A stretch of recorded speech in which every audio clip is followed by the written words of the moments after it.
तो देखिए इस वक्त एक तस्वीरें आ रही हैं, तस्वीरें हम आपको दिखा रहे हैं। ये सीधी तस्वीरें पुंछ में शहीद हुए सिपाही शरद सिंह से जुड़ी हुई हैं। 16वीं राष्ट्रीय राइफल्स में तैनात थे सिपाही शरद सिंह, दो भाई भी इनके सेना में ही हैं। ये तस्वीरें पुंछ में शहीद हुए सिपाही शरद सिंह की हैं। 2016 में सेना में भर्ती हुए थे सिपाही शरद सिंह, जुलाई महीने में ही घर आए थे वे। 16वीं राष्ट्रीय राइफल में तैनात सिपाही शरद सिंह का पार्थिव शरीर उनके पैतृक आवास पर पहुंचा है। साल 2019 में सिपाही शरद सिंह की शादी हुई थी, 2016 में सेना में भर्ती हुए थे। पिछले जुलाई में ही वे अपने घर आए थे, लेकिन उन्होंने देश के नाम अपना सर्वोच्च बलिदान कर दिया। पुंछ में शहीद शरद सिंह की अंतिम यात्रा की ये सीधी तस्वीरें आपके सामने हैं।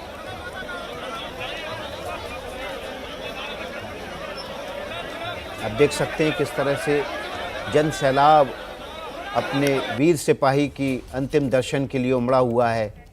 इस वक्त हमारे साथ रणवीर ज़्यादा जानकारी के साथ जुड़ गए हैं शाहजहांपुर से। रणवीर, ऐसा लग रहा है कि मानो पूरा इलाका, पूरा क्षेत्र अपने वीर सिपाही को की शहादत को नमन करने के लिए उमड़ पड़ा है।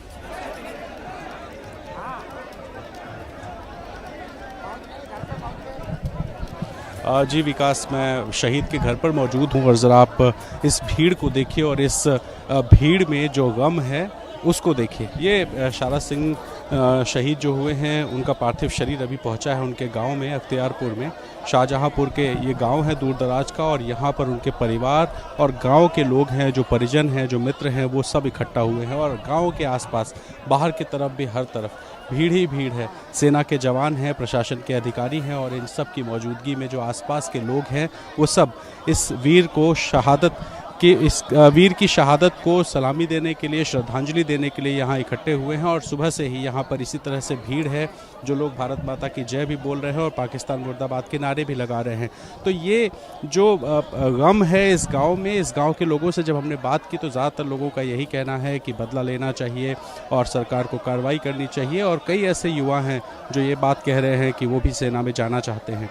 तो आप देखिए कि बड़ी संख्या में जो शरद सिंह और उनके जो परिवार के सदस्यों के अलावा जो आसपास के गांव के लोग हैं वो इकट्ठा हुए हैं, और दूसरी तरफ सेना गार्ड ऑफ ऑनर देने के लिए मौजूद है। तो फिलहाल कल जब पार्थिव शरीर कश्मीर से दिल्ली लाया गया और दिल्ली से विशेष विमान से बरेली ला करके शाम को बरेली से सेना की गाड़ी में शाहजहांपुर लाया गया, और आज सुबह शाहजहांपुर से जो पार्थिव शरीर है वो शरद सिंह के गांव पहुंचा है। और अभी करीब 15 मिनट पहले देखिए परिजनों की कैसे तबीयत खराब हो रही है, और जो यहाँ पे उनके घर के लोग हैं वो महिलाओं को लेकर के जा रहे हैं। और इससे पहले भी हमने 2-3 महिलाओं को इसी तरह देखा जो बेहोश हो चुकी थी।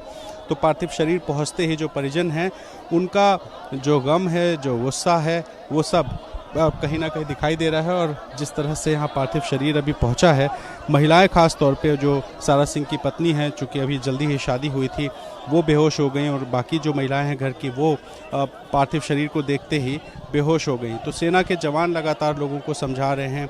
परिवार के सदस्य हैं जिनका दुख अब जाहिर है, आप देख सकते हैं, इसको शब्दों में बयां कर पाना मुश्किल है। तो वो सारे लोग यहाँ मौजूद हैं, और आप देखिए लोग तिरंगा लेकर के भी आए हुए हैं। तो ऐसे में शोक और गम के साथ साथ देशभक्ति का जो ज्वार है वो भी यहाँ देखने को मिल रहा है। बड़ी संख्या में दूर दराज से भी लोग इकट्ठा हुए हैं।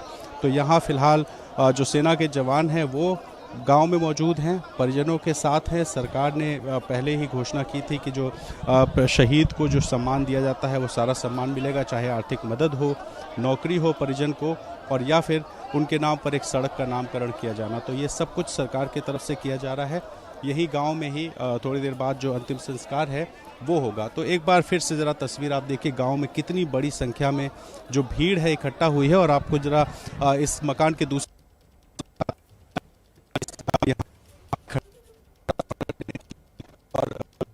तो रणवीर हमें जानकारी दे रहे हैं, वहाँ ग्राउंड जीरो से शाहजहांपुर में मौजूद हैं, जहाँ पर सिपाही शरद सिंह अपने पैतृक गांव पहुँचे हैं। उनकी पार्थिव देह पहुँची तो पूरा इलाका उमड़ पड़ा अपने वीर सिपाही को श्रद्धांजलि देने के लिए, उसकी शहादत को सलाम करने के लिए। घर वालों का रो रो कर बुरा हाल है, गांव में मातम पसरा हुआ है, लेकिन अपने वीर सिपाही की इस शहादत को सलाम भी कर रहे हैं।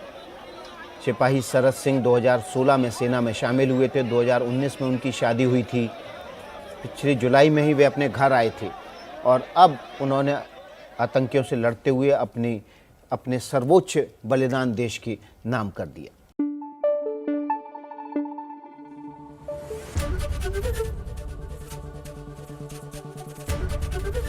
एबीपी न्यूज आपको रखे आगे।